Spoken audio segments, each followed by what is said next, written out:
Good morning. Welcome to the Rotary Club of Hudson.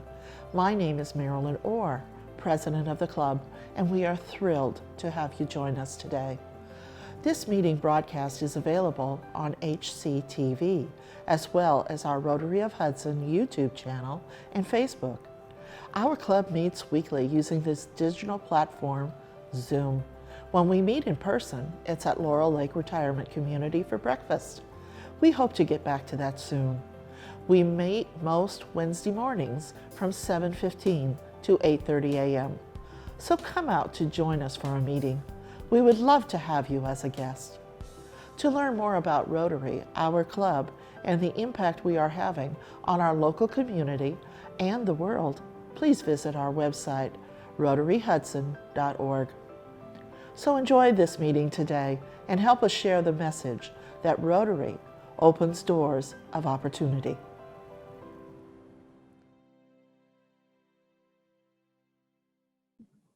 And good morning, Rotarians. Welcome to the Rotary Club of Hudson. It's good to see everyone, and welcome to any guests that are visiting online as well. Our invocation this morning is by Liz Ramsey. Good morning, Rotarians. Let's bow. Our Father, which art in heaven, we come before you today with our hearts overflowing with gratitude for your faithfulness and for your blessings. May your word be to us and to our children through all the coming years a refuge and shelter in times of the storm. We need peace. Fill us with your spirit and fill us with your love, your peace, and joy. Let your word abide in our hearts as we reach out to those in need, and may we be changed into your glorious image. Please remember to comfort and heal Ben Rexford, Brad Nelson, Harper Samuels, Jan Ahern, Debbie Basil, the Ed Sogan family, the Tobin family, and those who have not let their needs be known. In the name of Jesus Christ, amen. Amen. Thank you, Liz. And now please join me in the pledge and the four-way test. I pledge allegiance to the flag of the United States of America and to the republic for which it stands, one nation, under God, indivisible, with liberty and justice for all. And now the four-way test of the things that we think, say, and do. First, is it the truth? Second, is it fair to all concerned? Third, will it build goodwill and better friendships? And fourth, will it be beneficial to all concerned? And now our president, Marilyn Orr. Thank you, Ron. And first of all, let's start our day off by wishing a happy birthday to past President Bob Hills. Here's to a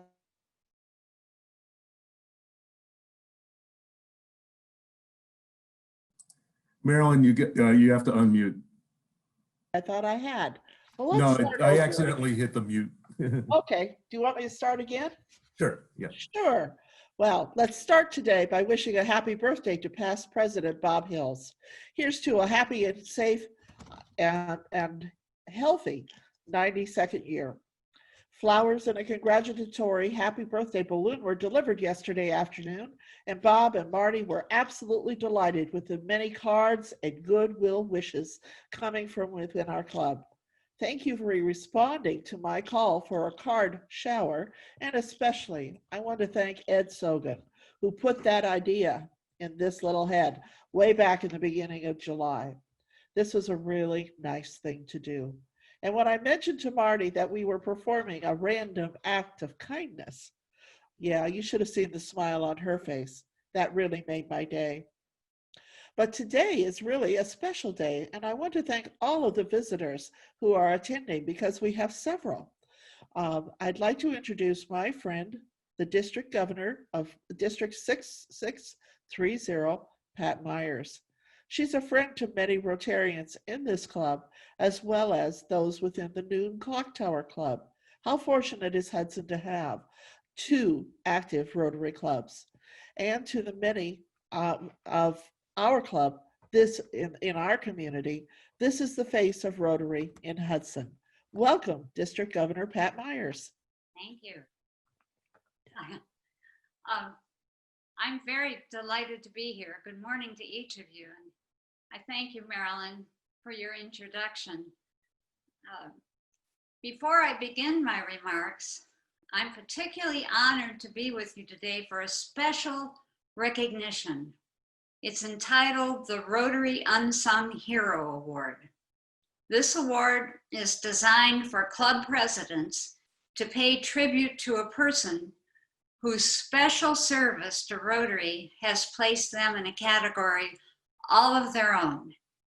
A person whose dedication and commitment to Rotary has been given without reservation, unselfishly, and seeking no credit or recognition. They're only wishing to make this a better world through their service. Many times the service is done quietly and behind the scenes, and the word no is not part of their vocabulary. For President Orr, it wasn't an easy decision to determine who was the most deserving this year for the award and this type of recognition, though ultimately there was only one choice. And I would like President Orr to tell us about her selection. Marilyn? Thank you. My selection is Father Joe Boisel. In this year of turmoil and chaos and confusion and hurt, Father Joe has been a person within our community that we have called upon to soothe us, to bring us to a moral center, to explain to us how the Black Lives Matters activities are similar to broken kitchen dishes. That comment was so meaningful to me at that time that it was ultimately the decision that cemented what we were going to do here.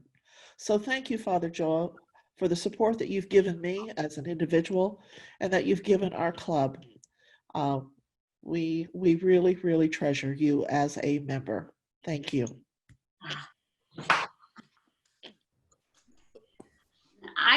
I'd like to read, I would like to read something that the district has for you.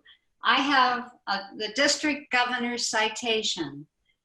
It's presented to Dr. Joseph Boisel and is awarded with deep appreciation in honor and recognition of the exemplary service to the Rotary Club of Hudson and its members as the 2020-2021 Rotary Unsung Hero.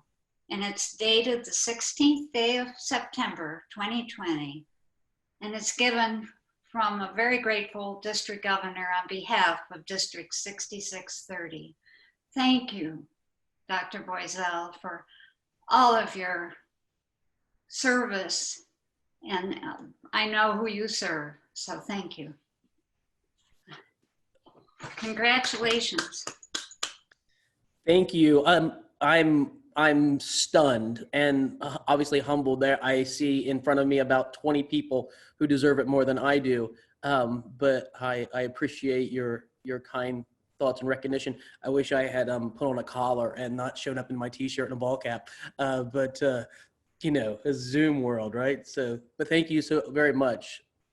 Well, we're going to, actually, I'll be taking this citation over to Marilyn's house, and hopefully we'll be able to have a picture of you accepting this. You can wear your collar then if you I'll look much more, I'll look more like this than I do now. Oh, thank you. So it was, Marilyn, would you like me to go ahead and speak? All right. It's a particular pleasure for me to be asked to speak to this club this morning and to applaud over 90 years of service to the Hudson community and around the world. It was an honor for me to be asked to join this club 30 years ago, when you all remember Ron Christensen, who was one of the pastors of my church, First Congregational Church of Hudson, asked me if I ever thought of joining Rotary. I said, no. And he said, come join us for lunch at Little Joe's Pub on Wednesday. When I went, I met the nicest and most fun group of people. And I still have my directory for those of you that we were all in the club together. I know Den was, I have my directory yet with all of our photos and the little brief bios that were in there. And I take it out every once in a while and look at it. I want to also wish a very happy birthday to past President Bob Hills. Bob and his wife Marty, and you've already recognized, we all have recognized, our church did too, for her random acts of kindness. They're very special people, just like each of you are. This club has always been a great group of people who live out the vision and core values of Rotary. I have the banner right behind me because I like to keep it in mind always, that together we see a world where people unite and take action to create lasting change across the globe in our communities and in ourselves. And our core values, which are hard to see, let me lift my computer up, our core values have always been for 115 years, fellowship, integrity, diversity, service, and leadership. This club has influenced so many people. And when I thought about how it has influenced me and our community, I cannot believe that I am called by the same title as Lyle Poley, who was district governor. He was one of the nicest and most helpful persons I've ever known. I still remember him every year when I buy roses from Ron. And how enjoyable and interesting it was at that time to sit at lunch with Waldo Seaman, the inventor of PVC pipes. Do you remember Waldo? And Burton Morgan, who made us all laugh at every meeting. Dan Rich, who provided so much leadership as the CEO of the flood company at that time. He's still a member here. I'm so happy to see him. Jimmy Sutphin, who I think of every day when I ask God to be in everything I think, say, and do. Jane Caniglia, who was so welcoming. Our city was shaped by the vision of Hudson Rotary founders, some of whom were, you'll recognize the names, Charles Darrow, Fred Saywall, Dr. Hamill. And it continues to be by all of you, the members of this club, even sponsoring, as Marilyn pointed out, a new Hudson club that focuses on leadership training of Hudson residents and employees. And I saw our club president this year, Cheryl Maimon, has joined us this morning. So welcome, Cheryl. You have shared your personal resources to assist numerous individuals and service organizations through your foundation. In addition, in July, Marilyn told me, and it may have gone up since then, that you had currently in the club 22 Paul Harris Fellows. Many of you have many times over been a Paul Harris Fellow. So you've donated to the Rotary International Foundation in order to help people all over the globe. She also told me last week that her job as president is a pleasure.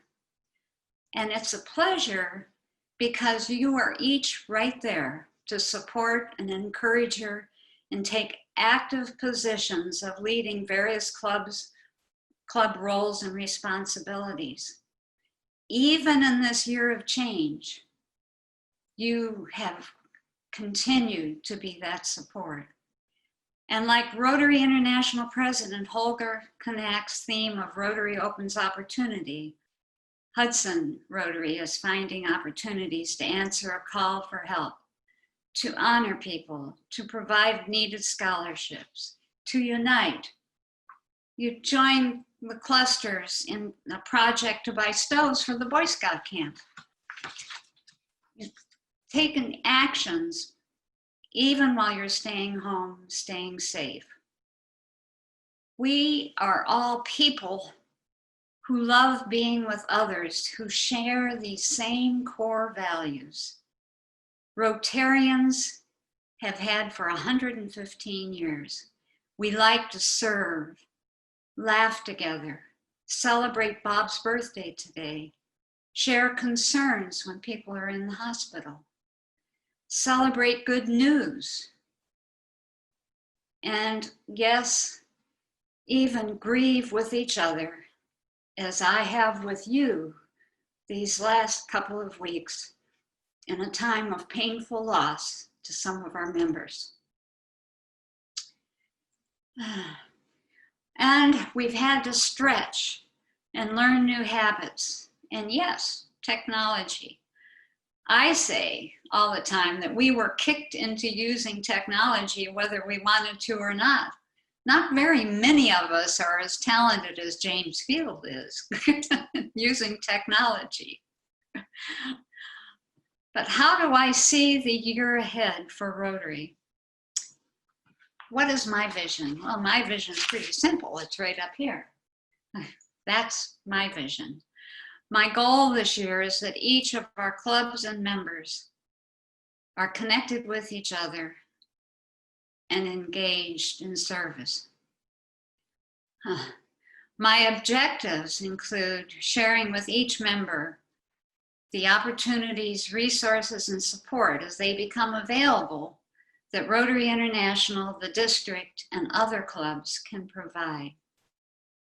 As we open our eyes and minds, suddenly we see, as your president is doing, that we can still reach out to those who need a hand, to ask, how can we in our clubs, district, or Rotary International take this time when not planning events to look at our committees, events, fundraisers, our goals and activities, our students, all the programs we support, and to think and plan together. We are asking questions on the district level and at Rotary International on how president-elects, for instance, can plan their new leadership roles. How do they share with each other ideas and resources in order to keep our clubs vital and members engaged while they're not able to meet in person? We're asking, after there's a vaccine, should we continue to have hybrid meetings? How can Rotary International and the district virtually honor all of you donors that have given to the Rotary Foundation's annual fund so that we can keep the fight to end polio and to provide grants for needs relating to the pandemic and in our communities, provide shelter boxes for natural disasters, one of which my colleagues last night from Zone 30 and 31 who live all down in Alabama and Louisiana and along the coast. Their one club down there in New Orleans has using their foundation to help with people as a disaster arises. That's what we do. How do we keep our youth programs, Youth Exchange, Interact, Rotaract, and all of our youth activities safe? How can Rotary International in the district provide the support for your club and its officers more effectively? So just like you, we're all thinking, we're looking at our strategic plans, all of us. We're learning how to do things differently. And when I think of how hard it is to change, it amazes me that 48 of our 52 clubs, and there may be more now, have switched to virtual meetings and virtual fundraisers. They're sharing in chat rooms and breakout rooms like you do. President-elects finished all of their leadership development. Marilyn was one of them, and so was Cheryl. Last year with assistant governors, this summer using technology. And for the first time, Rotary's International Conference was held virtually and free, so everyone could go. And so did the Zone 3031 offer a free, they have a zone seminar that you would have had to drive to Norman, Oklahoma this year to attend this institute, and it's October 10th. It's free. It's an opportunity to go to a zone meeting, to go to a virtual conference. It doesn't take any money. So there's some really good things that are happening. And last night, the district membership committee held their 3rd annual Tri-District Membership Summit. Many of you were on that call and they didn't have to travel over. It was supposed to be in Toledo this year. And September 23rd, there'll be another one for those that couldn't connect last night or want to continue with another topic. And they're looking at how to keep clubs vibrant this year, keep members engaged, provide service projects and fundraisers, and how to keep up the momentum that our clubs have. And this is only September. I'm impressed with how quickly we have done this. And I think it's because it is who we are and what we value that our hearts will continue to seek ways to serve. And believe it or not, I'm learning.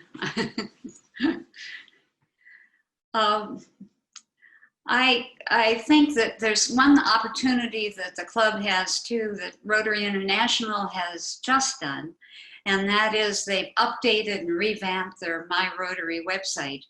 And it's much easier to go in and navigate, to enter goals, to access all types of resources, including online learning.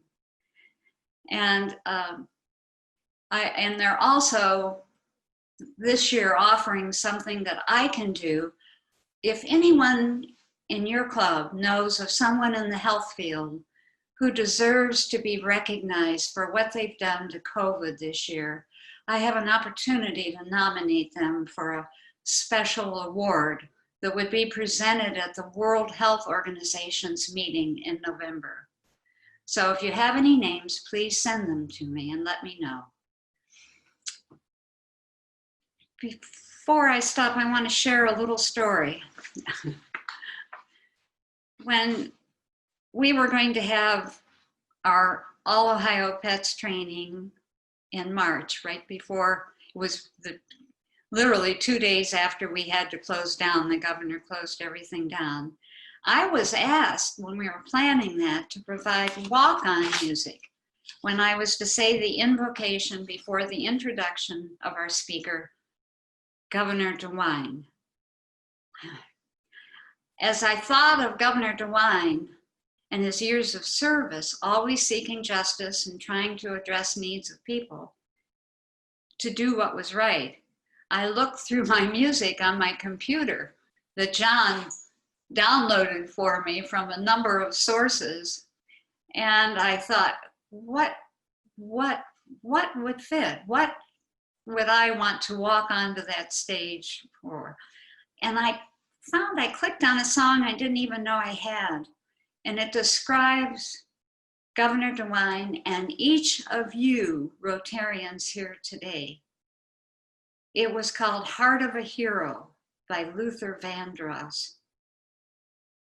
It was never played, obviously, but I keep remembering those words as I think of each of you and the Unsung Hero Award today for Dr. Boiselle. If you are a friend, you have the heart of a hero. Sometimes a hero does not know he's a hero. He is just a plain, ordinary person trying to give someone a hand together. And it goes, oh, happy day.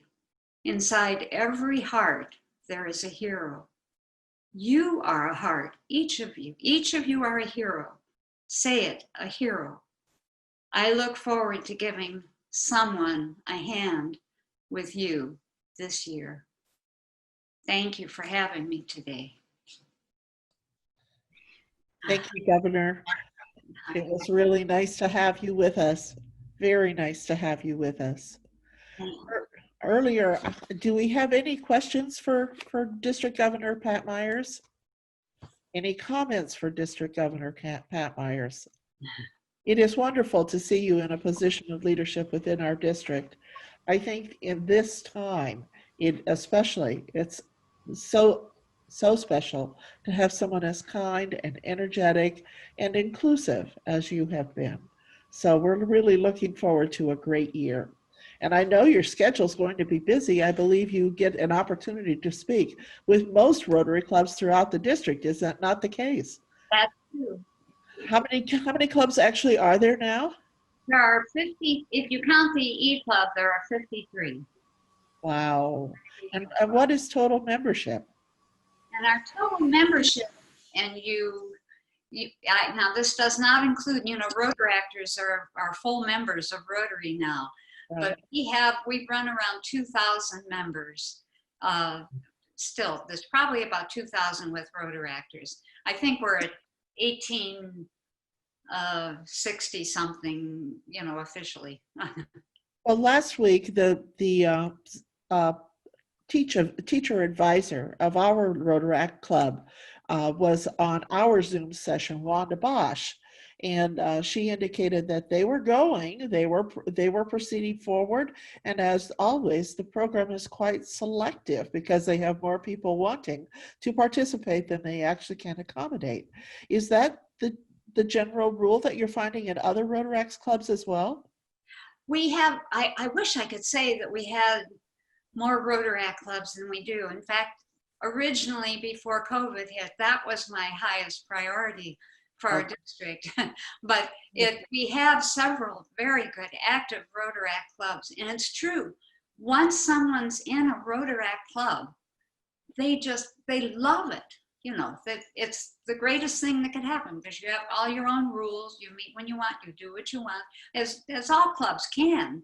But the Rotaractors, that really appeals to them. They want to do service. They like what they see all of you doing. They just aren't sure they want to have the typical meeting that we generally do. But it's a great program. Well, Marilyn, Phil Tobin here. I wonder if I could mention something, please. One, regarding Pat, you are my hero. You've been my hero for years. And what you're doing for Rotary, you're creating a lot of people who will you're becoming the hero for them too. I thank you so much for your service. Oh, that's your one other comment with regard to the virtual meetings. I was talking to a member from one of our sister clubs, brother and sister clubs, and I won't mention the member at all, but he was talking about how their club processed through these virtual meetings. And one of the things that I noticed that's different from the way we do it, and I think it's really valuable, is to have this open meeting discussion up front. It really replaces the social interaction that came from the live meeting. In fact, one of them said to me, it's a shame we just can't get together and talk before the meeting. The meeting just starts and it progresses and it's over with. But what we do here with having this open meeting that Marilyn provides for us, an opportunity, and James, to really meet and interact and maintain that one principal ingredient that I think is important for Rotary, and that is that fellowship that goes with it. Yes. And it's a marvelous thing. And if other clubs could want to try something like that, I think they would really benefit from it. And I have Pat, one. I want to say thank you for a good presentation. Very Really good. Very good. Well, thank you. Well, you know, we all wrap our arms like the virtual hug around each other and around the globe, So, thank you. We have also found that one thing that made our meetings a little different this year was when John Adams in July did a one-on-one with several members each time, and they almost became an intimate environment. I've often encouraged others in the community to check those out, pull them from our YouTube page, and just see what a Zoom meeting could be. Some of our members were so vulnerable in some of the things that they were sharing. And that had to do with the leadership of John Adams, but also the courage of some of our members. And, you know, that really made these meetings special as well. I think most of the membership knows that we're undergoing a strategic planning process right now. And one of the issues that we are talking about is, will this Zoom experience change us as a club? And do we want to include the Zoom experience in ongoing as we move through, you know, once this resolves? Are you hearing other clubs express that kind of thing as well? Oh, yes, they are. In fact, that's one of the topics in my training last night was, you know, how to do this and how we can do that. And clubs in the district are, some of them have already started doing a hybrid. There's a very small club in Garrettsville that has only 10 members. And I know that they have, each week, 5 of them go to the restaurant where they always met and say socially distanced, you know, and go in with masks. And the others are at home virtually as a hybrid, you know, with their computer. And then the next week, the other group goes to the restaurant and the other group stays home. I know that everybody is experimenting, and it's been rough. It's been rough for people. Yeah, but we are resilient people. We are innovative people. We are creative people. And so, you know, we can make some of this work. We can make some of this work. You know, are they starting to talk about our World Convention next year? Are they making plans to do that again via? They are still planning to go to Taipei, but you know, that would be subject to change depending on what happens. And they're currently, we have an October board meeting of Rotary International, and all of us always wait for the board meeting to see if there's an announcement. And nothing had changed last time, other than it was announced that it is true that our liability insurance does not cover COVID or any other contagious disease as of July 1. But, you know, they still say that you have to follow your state and your local health departments and what the guidelines and recommendations are. And us district governors will be doing things virtually until this January. So I may be able to come to a meeting next year if there's a vaccine. Wouldn't that be wonderful? It would. We're looking along the same lines as to planning for some of our big events.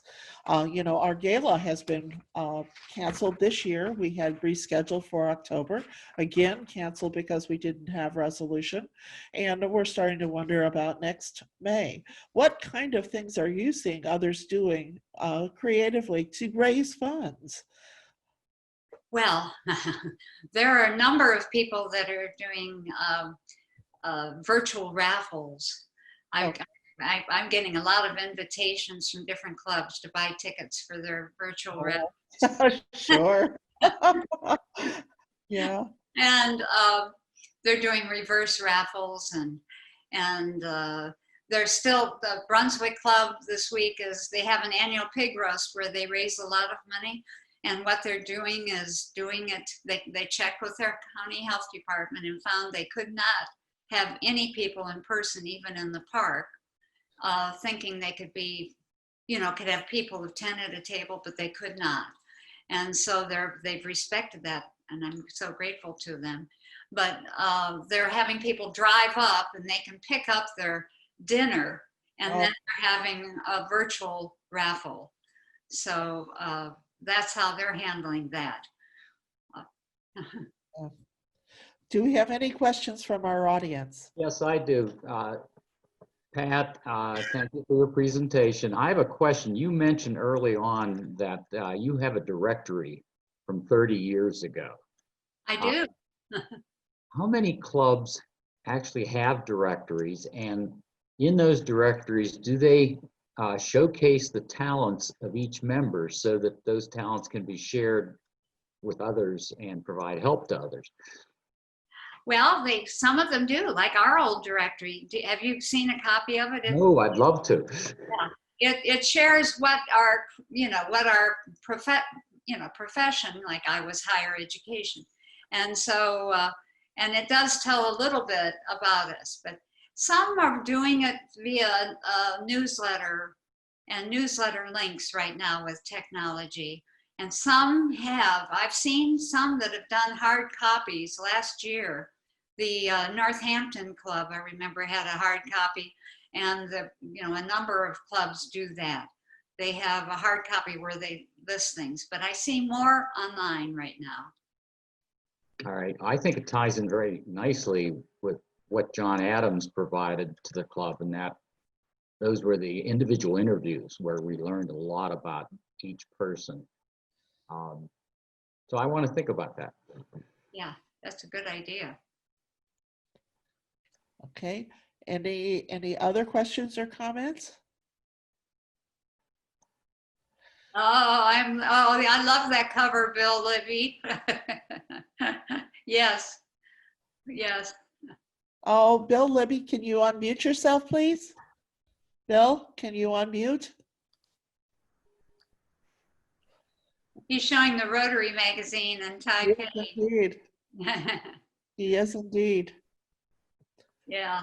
Yeah, he's got the Rotary Last month's Rotary really magazine really hit me hard. It's who we are, where we are, and we are where we're supposed to be.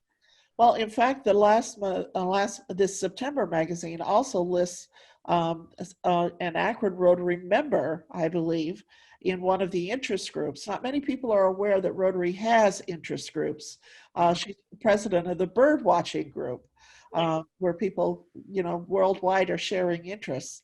And that was that was fun to find out. Wasn't it fun? Yeah, that's our past district governor, Julie West. And right. Yeah, it's a great article. Yet another way that Rotarians across the world can connect. I know I am certainly missing the youth exchange student. That has always been something I look forward to every summer, planning for a new student to come in and live with our families, attend our school, and their personalities, they're all different. Everyone is different, but it's a great program and one that I'm missing right now. Yeah, there's a big group of people that are working hard to see how they could have some exchanges after January for about 6 months. But it's so difficult. You have to be sure the country they're going to is safe with COVID and the students that are coming here. And right. They're trying to figure it out. Yeah, well, so much of the focus of this group has been on youth. Because of the scholarships that we sponsor, because of the work that we do with the graduating seniors, because of the work that we do with the service learning program. And earlier, I think most of us saw that Marty Bach was in attendance and watching part of our program.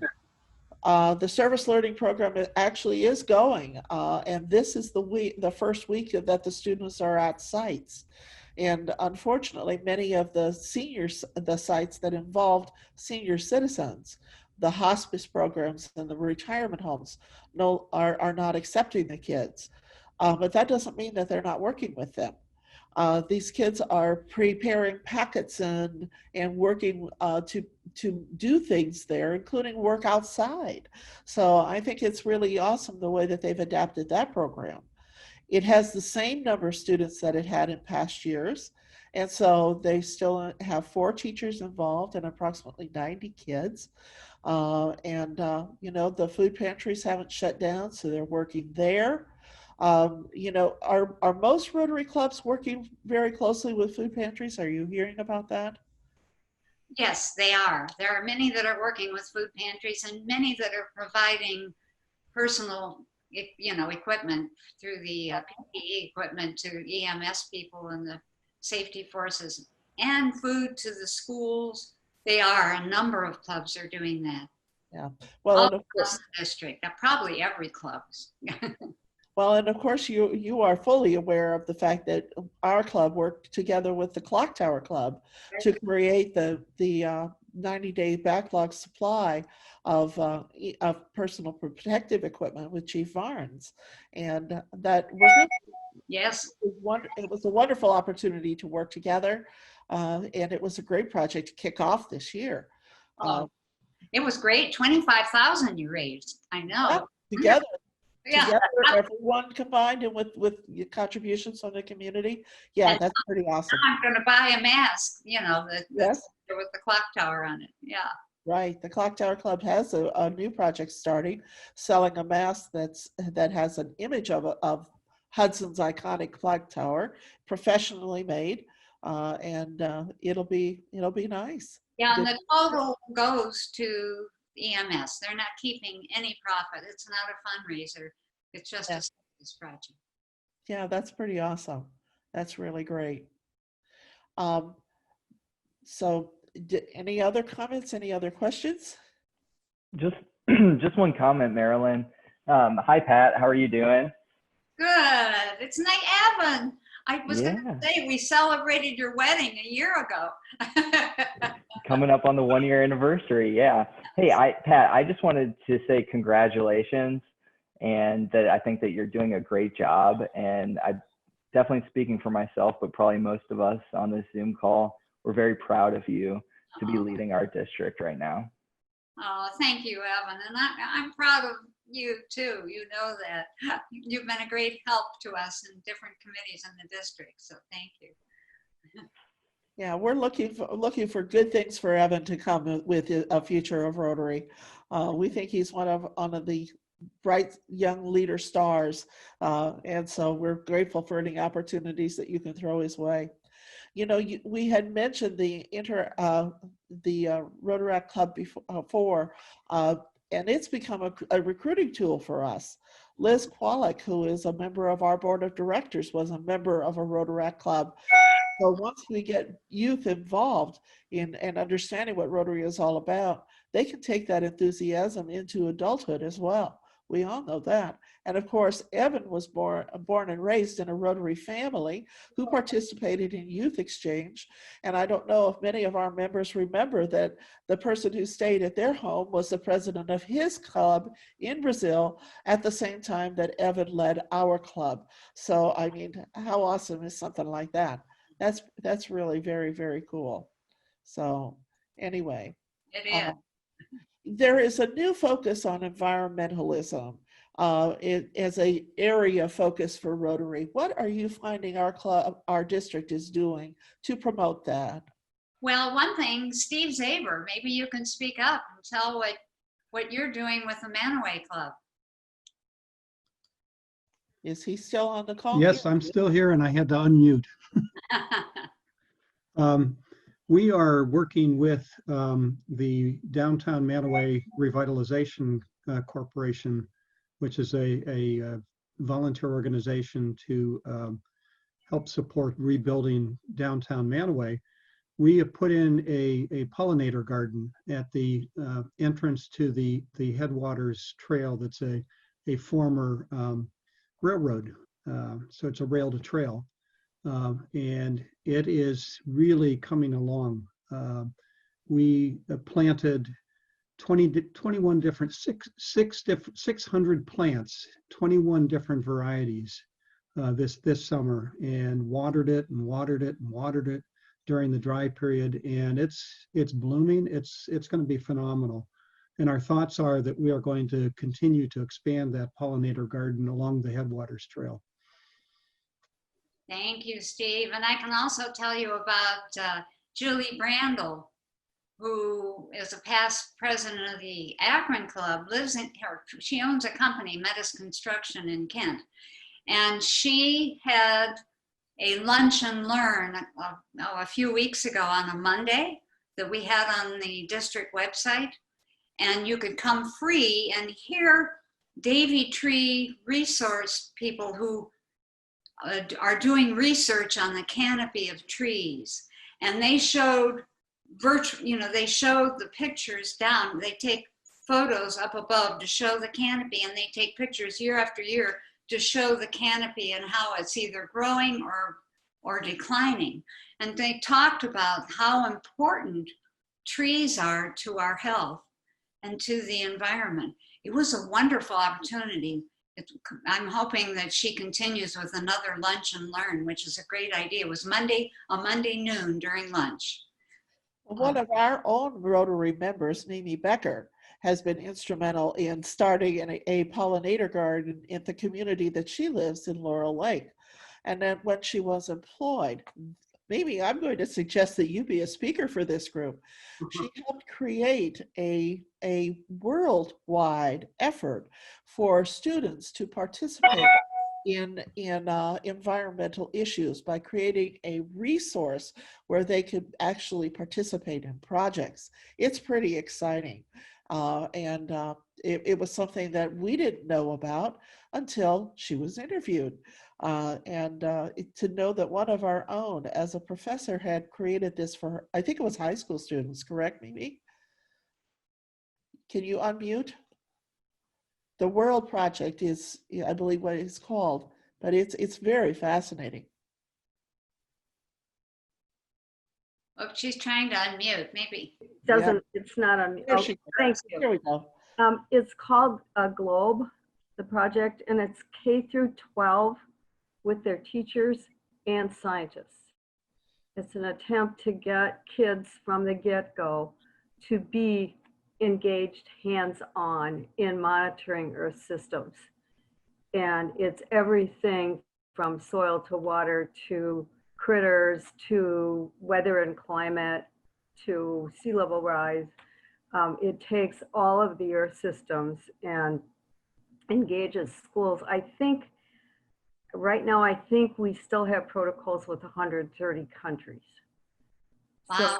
So this is global, and the kids actually, really get engaged. And it may be connected with some of the Rotary clubs in some countries. I don't know for sure, but I do know how it's organized. And I was formerly a principal investigator for a period of 10 years and still am connected with the program.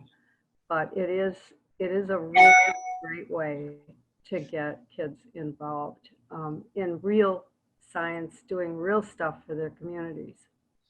And they're learning research methods, which is exciting, which is very exciting. To have high school and middle and grade school kids actually feeling that the work that they're doing is important and contributes to the body of knowledge that everyone knows. So I think that you've just given us a challenge as a club to come up with something for our local community. I'm really excited about that kind of thing. Well, And I volunteer to Steve if you need any milkweed pods for the traditional old-fashioned milkweed for the trail. We'd be happy to contribute because I'm going to have a lot. Well, next time you're in the Mattaway, Hiram area, I'd like to go over there with you and so that you can see our little pollinator garden and give us some advice. Okay. I think she's been doing this for a number of years. In fact, I believe that one of your neighbors is actually actively involved with the preparation of the pods and the birthing of some of our monarch butterflies. Yeah, we have labor monitoring when the pupas start to breach and the butterflies come out, and then when their wings are dry, we put them on the gardens. We have lots of birds and they like milkweed caterpillars, so we collect them and have to protect them. Yeah. Yeah. Well, in fact, that was one of the first science projects of the kindergarten class for Dr. Shaw, Teacher Shaw locally, was to watch a a butterfly come out of the pupa, and it was really exciting, very exciting for our young kids.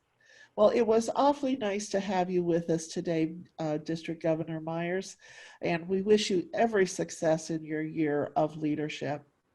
I'd like to close with just a little bit more information about our Service Learning Club, because these are words of hope.